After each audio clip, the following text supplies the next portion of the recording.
துளாராசி துளாராசியை பொறுத்தவரை அற்புதமான வாரம்.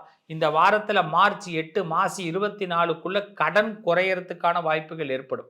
மனுஷாளுக்குள்ள டீப்பாக நல்ல ஒரு ஃப்ரெண்ட்ஷிப் கிடைக்கிறதுக்கான வாய்ப்பு ஏற்படும். உங்களுடைய எண்ணத்தில் இருந்த ஒரு உள் எண்ணத்தை ஒருத்தவங்கள்ட்ட ஒப்படைக்க வேண்டிய வாய்ப்புகள் ஏற்படும். இந்த வாரம் பொறுத்த வரைக்கும் இந்த வாரத்தில் ஒரு மன நிம்மதி. அப்பா ரொம்ப நாளாக மனசுக்குள்ளே புழுங்கிக்கிட்டு இருந்தேன்ப்பா, இதை எப்படியும் இந்த ஆள்கிட்ட சொல்லிட்டேன்ப்பா அப்படின்னு ஒரு சொல்லி பெருமூச்சியை விடலாம். பிடிச்ச சாப்பாடுகள்லாம் சாப்பிட்றதுக்கு வாய்ப்பு உண்டு. ஆனால் மனசு ஏதோ ஒரு தனிமை நாடும், ஏதோ ஒரு வருத்தத்துக்குள்ளே தான் சின்னதாக இருக்கும். இப்படி நடந்திருக்கலாம், இன்னும் கொஞ்சம் அப்படி போயிருக்கலாம், நான் தான் அட்ஜஸ்ட் பண்ண வேண்டியதாக இருக்குது, என்னை யாரும் அட்ஜஸ்ட் பண்ண மாட்டுறாங்க இப்படின்னு கொஞ்சம் தாழ்மையாக மனசில் லைட்டாக ஃபீல் பண்ணும். அப்போ ஃபீல் பண்ணாதீங்க. நல்ல ஒரு பாட்டு போட்டு நல்லா ஆடி பாருங்கள். ஒரு யூடியூப்பில் நல்ல ஒரு குத்து சாங்கை போட்டு ஆடி பாருங்கள், கிளியர் ஆகிடும். இல்லைங்க எனக்கு அதெல்லாம் வேண்டாங்க, சாமி பாட்டு தான் பிடிக்கணுன்னா முருகனுடைய பாட்டு நல்ல காவடி சிந்தில் ஒரு பாட்டு போட்டு ஆடி பாருங்க.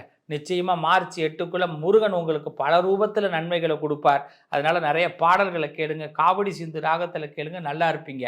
துளாராசிக்காரர்களுக்கு துயரம் நீங்குவதற்கான நல்லவா